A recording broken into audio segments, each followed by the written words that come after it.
Hi, Carolina Allen here. I'm with my friend Margo Watson, and today we're going to be talking about really critical acronyms used by the United Nations. And as you know, we're with Big Ocean Women, and we're the world's leading maternal feminist organization dedicated to sharing perspectives of faith, family, and motherhood all over the world.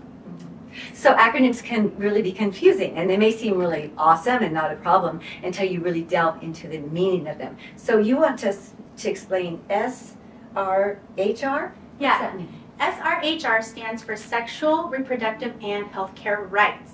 So at the United Nations, there's a huge focus on rights, rights for everything. And I want to take just a tiny minute to talk about the Universal Declaration of Human Rights, which was the original document put forth by the United Nations when it was founded. And those have a lot of really good, like very core human rights, which is the right to life, the right to have parents care for their children, get to dictate what kind of education they have the rights of religious belief, all these things that, you know, we could really get behind. But now they've tacked on to a million other kinds of rights, and SRHR is one that's very problematic because it's really being pushed forth abortion. It's kind of a euphemism for abortion. And it's getting wedged in every little kind of, you know, nook and cranny that they try to weasel into these outcome documents. And a lot of countries are saying, no, we don't want that. That's not a part of our And the consequence, though, when they say they don't want it, what happens? Well, they get axed on their aid funding, which is really hard. So, yeah, what are some other ones? CSE. So CSE stands for Comprehensive Sexuality Education, and if you are an informed parent, this has hit your school, your local school. So if you've had a real issue with the sexualization of your child early by reading books that you find inappropriate or having worksheets or these kind of different after-school programs that are really pushing forth a lot of this, you know, early sexualization of children, exposing them to so many different things that maybe you don't find is right. It's all coming from comprehensive sexuality education. And I will add that at the very core, the foundation of comprehensive sexuality education comes from the Kinsey Institute, and Alfred Kinsey was someone who you should really take a minute to look into. Maybe we'll do a video about that. Yeah. But it's not coming from a good place. They're coming from the axiom that children are sexual from birth, but this isn't the case. Children have sexed bodies at birth, but they're not sexual from birth. That means you're sexualizing that child, and that is essentially grooming them.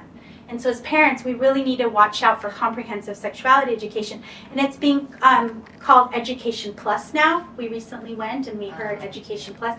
So with these acronyms, there's a lot of changing of them here and there and trying to disguise them in other ways so that they can get implemented.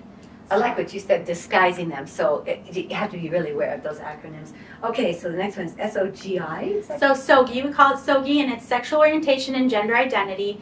And this one is really being pushed forth, you know, as a human right, and clearly we don't want to see anybody die anywhere because of their sexual orientation or gender identity, but at the same time, countries should have a say in what they allow in their country as good for the populace.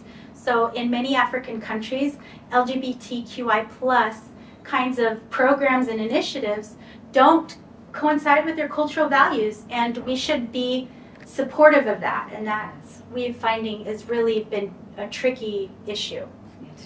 Well, so another one that is here is SEL. So SEL stands for Social Emotional Learning, and social emotional learning is something that has really hit the public schools all over the nation. And parents are having a hard time with that simply because schools used to be a center for academic learning, and now they are becoming a place where things that were done in the home, you know, where you could teach your child about how to regulate their emotions and how to be, you know, socially appropriate. Yeah, honest. That's now become, you know, the school's responsibility to do. And there's a lot of problems with that. And so social emotional learning has become a vehicle to really radicalize children in certain areas that parents may not be okay with. So there's a real parental rights infringement with comprehensive sexuality education and social emotional learning. Okay, the next one, CRT. CRT is critical race theory, also another issue that has been, a wedge between parental rights, where clearly racism is not a good thing, but critical race theory has really been tracked to a lot of Marxist ideology. Yes. And it's really making children feel bad about their own, race. Skin color. And then putting it's ultimately, I'm a person of color, right? I'm originally from Brazil. I'm an immigrant to this country, so I have a lot to say about the issue. But what I found is that critical race theory does nothing to bridge communities together. Rather, it really wedges things, and it further, separates groups that are really trying to heal and work together. And so that has been really problematic. So we just covered a lot, and there's a lot more. So if you just hang tight with us, you can check out more of these different acronyms and definitions in the next video.